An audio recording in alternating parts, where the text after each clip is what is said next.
The scissor lifting mechanism is one of the most common vertical motion structures in industry.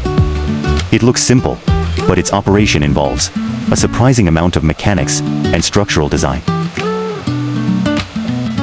A scissor lift works by changing the angle between its arms. It's essentially a combination of lever and lintic mechanics. As the scissor arms extend, the structure spreads out.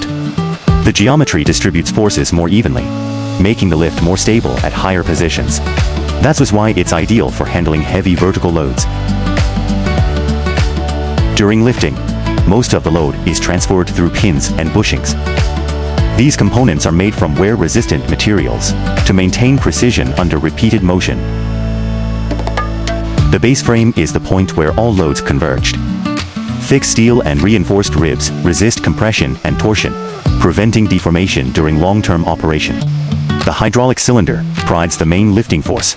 Pressurized oil moves the piston to create smooth motion. Safety valves prevent sudden pressure loss and accidental dropping.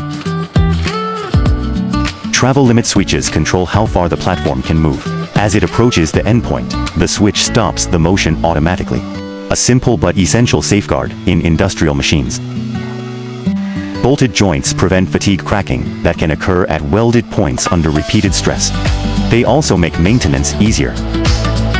Scissor lifts are mainly used for vertical cargo transfer. They are common in warehouses, factories, and logistics environments.